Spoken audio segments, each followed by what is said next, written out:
नमस्कार, मैं हूं आपके साथ अपूर्वा सिंह। घड़ी की सुइयां रात के 8 बजा चुकी हैं और वक्त हो गया है आपके सबसे बड़े मुद्दे, सबसे बड़ी बहस का।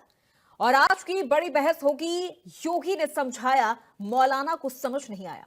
आज सवाल यह है कि गाजा पर आंसू क्यों और बांग्लादेश पर खामोशी क्यों है।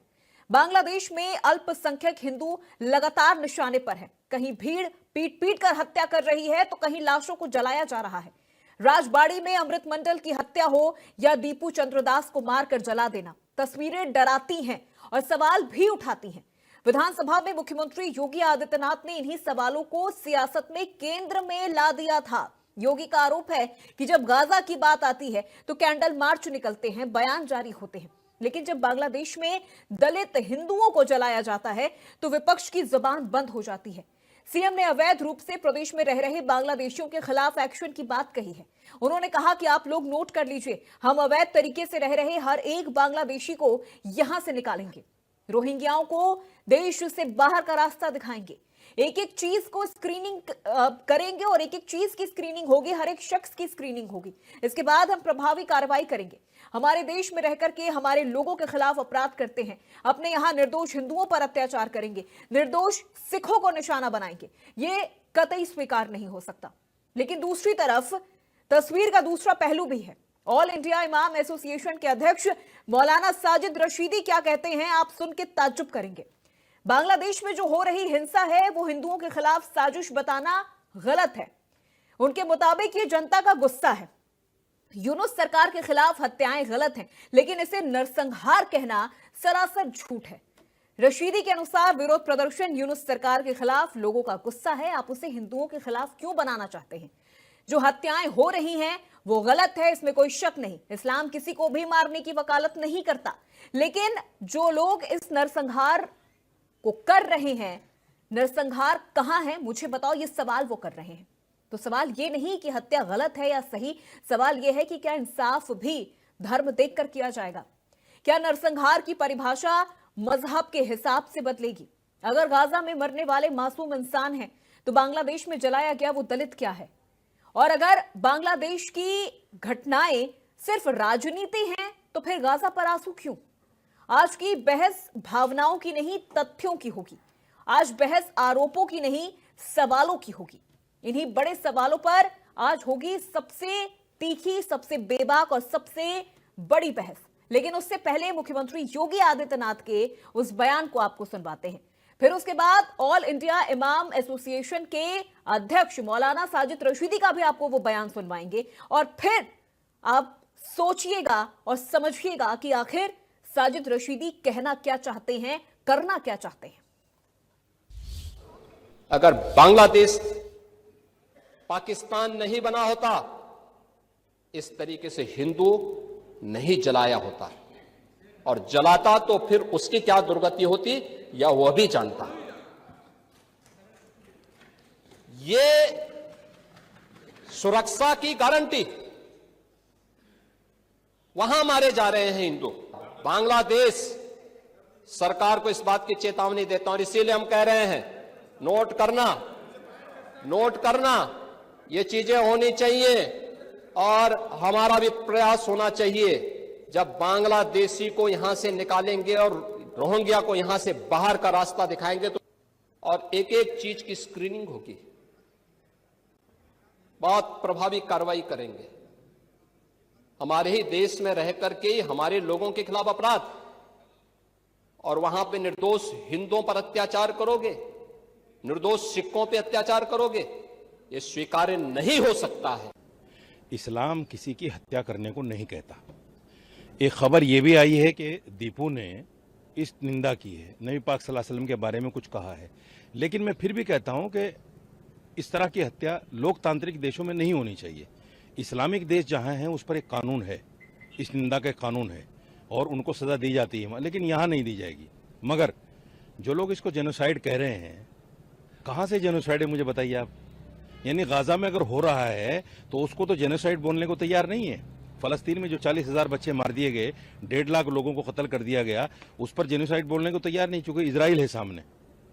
और यहां बांग्लादेश में चूंकि यूनुस सरकार है जो फुसफुसी सरकार है, जो कुछ बोल नहीं सकती, तो वहां के लोगों को जेनोसाइड बता दिया, चूंकि वो हिंदू हैं। अगर 15 लोगों को, 10 लोगों को या 20 लोगों को मार दिया, हम निंदा कर रहे हैं, नहीं मारना चाहिए। यहाँ एनसीआरबी का डाटा है कि 52 लोगों को मॉब लिंचिंग कर दिया गया जय श्री राम का नारा लगाकर। आप उसको जेनोसाइड नहीं कहेंगे? तो कुछ सवाल भी हैं जो आज की इस चर्चा के दौरान हम अपने मेहमानों के सामने भी रखेंगे। बांग्लादेश में घमासान राशिदी का ये कैसा बयान? मौलाना को हिंदुओं की हत्या नरसंहार नहीं लगती, गाजा पर छाती पीटने बांग्लादेश पर चुप रहेंगे। क्या बांग्लादेश का बचाव कर रहे हैं रशीदी? गाजा में नरसंहार तो बांग्लादेश में कैसे इनकार? बांग्लादेश में घमासान रशीदी का ये कैसा बयान? मौलाना को हिंदुओं की हत्या नरसंहार नहीं लगती, गाजा पर छाती पीटेंगे लेकिन बांग्लादेश के मुद्दे पर चुप रहेंगे।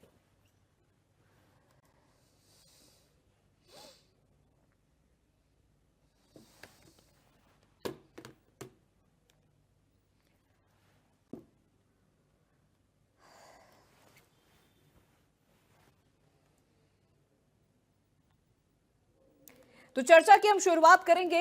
सवाल भी हमने आपको बता दिए। हमने आपको सीएम योगी आदित्यनाथ का वो बयान भी सुनवा दिया जहां सदन में उन्होंने कहा कि गाजा पर तो छाती पीटेंगे, गाजा पर तो आंसू बहाएंगे, लेकिन बांग्लादेश जो कि हमारा पड़ोसी मुल्क है, जो कि भारत से ही अलग होकर बना है, वहां पर एक हिंदू दलित की हत्या कर दी जाती है, उसे विभत्स तरीके से पीटा जाता है, उसके निर्जीव शरीर को लटका दिया जाता है और जला दिया जाता है।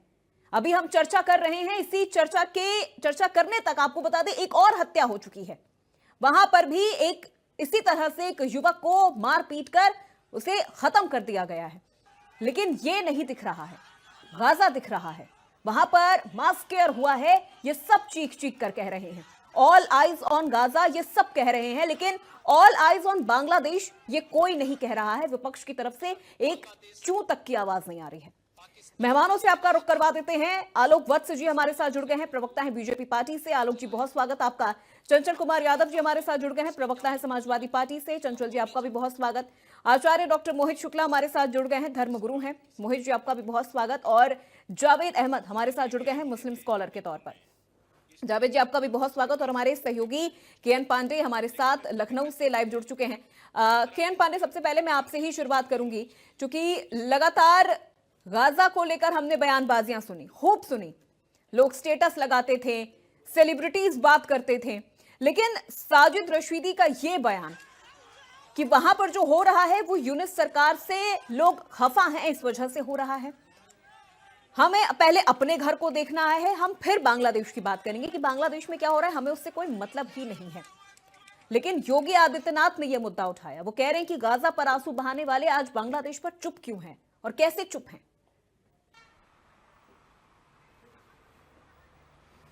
जी पूर्वा जी, सबसे बड़ी बात है कि मैं आपको बताना चाहूँगा कि योगी आदित्यनाथ जी जब अभी शीतकालीन सत्र चल रहा था विधानसभा का, तो उसमें साफ तौर पे उन्होंने न सिर्फ बांग्लादेश का मुद्दा उठाया और साथ में ये भी कहा कि जिस तरीके से आप लोग गाजा में जो लोग होता है, वहाँ पे घटनाएं होती हैं, उस पर तो आप लोग आंसू बहाते हैं, कैंडल मार्च करते हैं, लेकिन जो बांग्लादेश में हो रहा है उसमें आपके होंठ सिल गए हैं। आपके होंठों से जो है एक शब्द भी नहीं निकल रहा है, क्योंकि वहाँ पे जो मारा जा रहा है वो दलित मारा जा रहा है और हिंदू मारा जा रहा है। क्योंकि आप दलित और हिंदू से आपका कोई मतलब ही नहीं, इसलिए आप उसके बारे में कोई बात नहीं करते। दुर्भाग्यपूर्ण स्थिति ये हो जाती है कि जो राशिद अल्वी है, जो कांग्रेस के नेता हैं, और दिग्विजय सिंह जी हैं, वो भी कांग्रेस के नेता रहे, उन दोनों लोगों ने एक तरीके से दूसरी बात कही। उनका साफ तौर पर कहना, राशिद अल्वी ने जो कहा, उनका कहना है कि जिस तरीके से उत्तर प्रदेश में या देश में मस्जिदें तोड़ी जा रही हैं, अल्पसंख्यकों के घर तोड़े जा रहे हैं, उसकी एक तरीके से देखा जाए उसके खिलाफ ये विद्रोह, एक तरीके से वहाँ पे ये घटनाएं हो रही हैं। वहीं दिग्विजय सिंह ने कहा कि क्योंकि यहाँ पर जो अल्पसंख्यकों के खिलाफ जो है तमाम उत्पीड़न कार्रवाई होती हैं, उसका एक तरीके से विरोध में ये घटनाएं हो रही हैं। तो वहीं उससे ज़्यादा जो है और आगे बढ़ते हुए जो यहाँ पे मौलाना राशिद जी हैं, उन्होंने साफ तौर पे कहा है कि एक तरीके से इसे जेनोसाइड कैसे कहा जा सकता है। तो कुल मिलाकर के देखा जाए तो सारे के सारे लोग जो है वो उनको ये हिंदू का के खिलाफ जो बांग्लादेश में अत्याचार हो रहा है वो कहीं से भी दिखाई नहीं पड़ रहा, क्योंकि यहाँ पे भी एक तरीके से देखा जाए तो वोटों की राजनीति होती हुई नजर आ रही है, एक तरीके से मुस्लिम तुष्टीकरण नजर आ रहा है। सीएम योगी आदित्यनाथ ने यहाँ तक कहा विपक्षी नेताओं को कि विपक्ष के जो नेता है उन्होंने कहा कि आपको तो इस मामले में जो है एक तरीके से निंदा प्रस्ताव सदन में लाना चाहिए, लेकिन आपको क्योंकि वोट की राजनीति करनी है, क्योंकि आपके वो मतदाता है, इसलिए आप इस मामले में ऐसा कुछ भी करने के लिए कभी भी तैयार नहीं होंगे। आपने तो यहाँ तक पाप किया है कि आपने जो बांग्लादेशी हैं, रोहिंग्या हैं, उनके जो है वो आधार कार्ड बनवाए हैं, वोटर ID कार्ड बनवाए हैं। कुल मिलाकर के क्योंकि ये जो है ये आपके एक तरीके से मतदाता रहे, मैं आपको साफ तौर पर चेतावनी देता हूँ कि अगर इन लोगों के खिलाफ मैं कोई कार्रवाई करता हूं, बांग्लादेशियों के खिलाफ या रोहिंग्या के खिलाफ, तो उस दौरान आपको घड़ियाली आंसू बहाने की कोई जरूरत नहीं होगी, उनकी कोई तरफदारी करने की, कोई हिमाकत करने की कोई जरूरत नहीं होगी। तो इस तरीके से देखा जाए तो बांग्लादेश को लेकर के जो हिंदुस्तान के अंदर देखने को मिल रहा है, एक तरीके से देखा जाए तो मुस्लिम तुष्टीकरण की राजनीति अभी भी होती हुई नजर आ रही। इसी सबको लेकर के शायद योगी आदित्यनाथ ने इस तरीके की बात सदन में कही। और मुस्लिम तुष्टीकरण की राजनीति अभी भी हो रही है। इकलौते ऐसे जी बिल्कुल केएन पांडे, देखिए मुस्लिम तुष्टीकरण की राजनीति हो रही है, तभी इस तरह के बयान सामने आ रहे हैं। बांग्लादेश को लेकर कांग्रेस के नेता हैं दिग्विजय सिंह, उन्होंने कहा है कि वहां पर हिंदुओं पर जो हमला हो रहा है वो भारत में अल्पसंख्यकों पर हो रही कार्रवाई का रिएक्शन है। उन्होंने यहां पर बांग्लादेश में हो रही इन घटनाओं का विरोध नहीं किया है, वो इसे भारत में क्या कुछ हो रहा है उसका रिएक्शन बताकर या तो कहें कि पल्ला झाड़ रहे हैं या फिर उससे जोड़ के देख रहे हैं, कनेक्शन जोड़ दिया है जावेद अहमद साहब कि बांग्लादेश में जो हो रहा है वो नरसंहार नहीं है। कब इसे विपक्ष नरसंहार मानेगा, कब साजिद रशीदी जैसे लोग इसे नरसंहार मानेंगे, जब दीपू चंद्र दास जैसे न जाने अनगिनत लोगों को इस तरह से मार के जला दिया जाएगा, तब वो इसे नरसंहार मानेंगे। देखिए पूर्वा जी, जिस समय गाजा में युद्ध हो रहा था उस समय भारत में किस तरीके से लोग स्टेटस पे लगा रहे थे और जुलूस निकाल रहे थे, तरह तरह के बयानात दे रहे थे कि नरसंहार हो रहा है, बहुत ज्यादा जुल्म हो रहा है।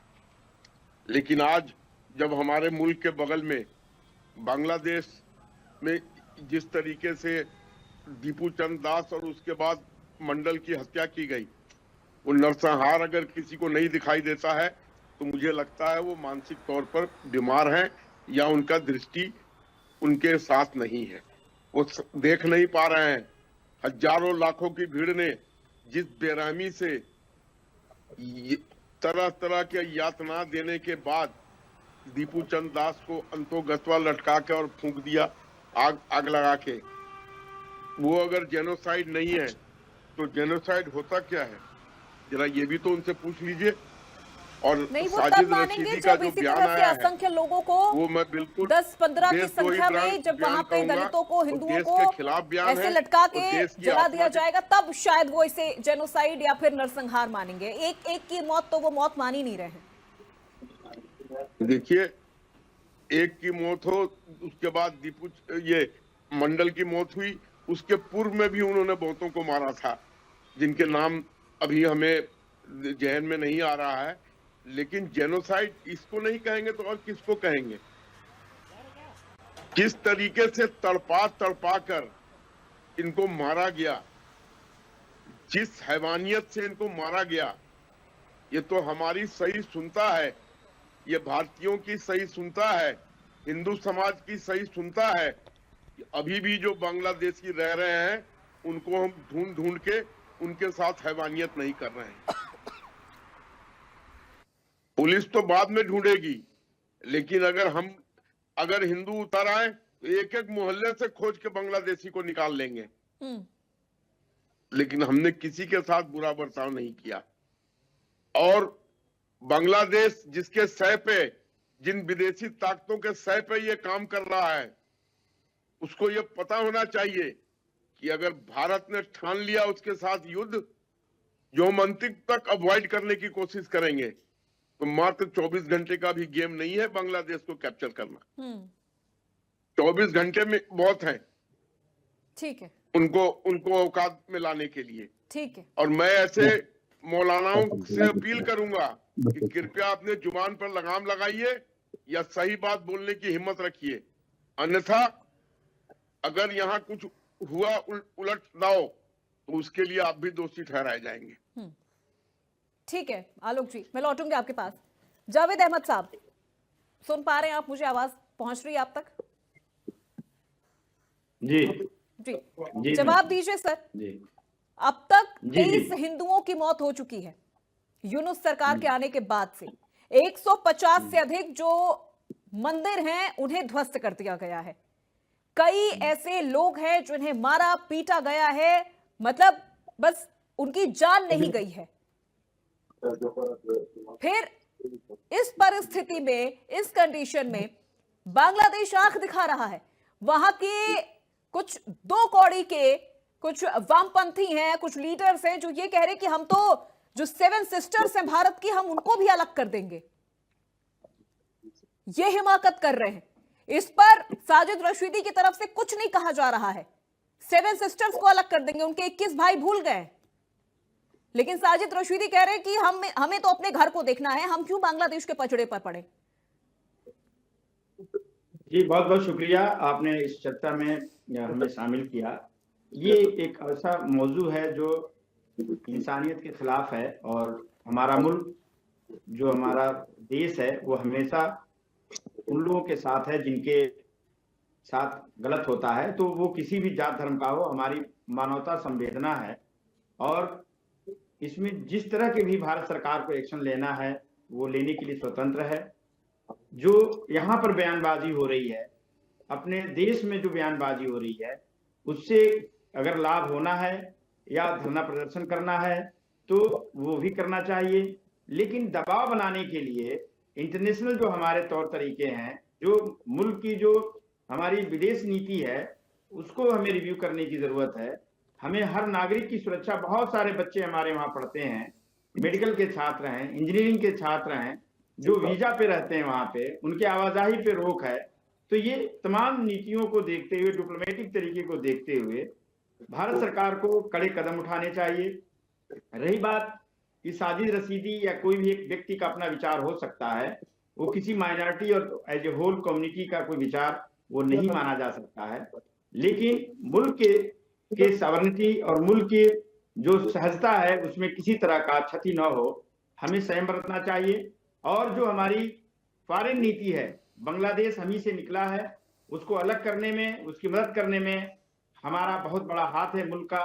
बांग्लादेशी जुबान बोलने से बांग्लादेशी नहीं होता है। आसाम में, तमाम नॉर्थ ईस्ट में बंगाली बोली जाती है। अभी हमारा वेस्ट बंगाल जो है, उसकी भाषा, मातृभाषा बंगाली है। तो क्या हम इसका चिन्हीकरण कर पाएंगे? हम उसका चिन्हीकरण अगर कर पाते हैं तो जिस तरह का वक्तव्य है तब तो उसका लाभ होता है। उत्तर प्रदेश में जिस तरह की बात, या बिहार के चुनाव से पहले रोहिंग्या और बांग्लादेशी की बात हुई, SIR हुआ, कितने लोग पहचाने गए, उन पे अब तक क्या कार्रवाई हुई है? कोई व्हाइट पेपर आना चाहिए। अभी SIR 12 राज्यों में हो रहा है, वहां पे भी इंतजार करिए, वहां भी आना चाहिए। ये मुल्क का कानून है। सरकार को 12 साल हो गया, उत्तर प्रदेश को 6-7 साल हो गया। कार्रवाई कौन करेगा? किससे उम्मीद की जाती है? जो राजनीतिक दल है, कौन बोल रहा नहीं बोल रहा है, आपको पूरा अधिकार है, आपको कार्रवाई करना चाहिए। ठीक है जी, ठीक है जावेद अहमद जी, मैं लौटूंगी आपके पास। चंचल कुमार यादव जी, गाजा पर ट्वीट होता है, गाजा पर पोस्टर्स शेयर किए जाते हैं, प्रदर्शन होता है, हाथों में कैंडल लेकर लोग सड़कों पर निकल जाते हैं, स्टेटस लगता है ऑल आइज ऑन गाजा। लेकिन एक स्टेटस मुझे कहीं भी विपक्ष का ऑल आइज ऑन बांग्लादेश को लेकर नजर नहीं आ रहा है। क्या आप भी इसको राजनीतिक विरोध मान रहे हैं, या लग रहा है कि जो हो रहा है गलत हो रहा है? सरकार से सवाल पूछिए, सरकार को घेरिए कि सरकार कब इस विषय पर काम करेगी। देखिए, सबसे पहली बात तो मैं आपका धन्यवाद करता हूं कि आपने इतने महत्वपूर्ण विषय पे डिबेट रखा है।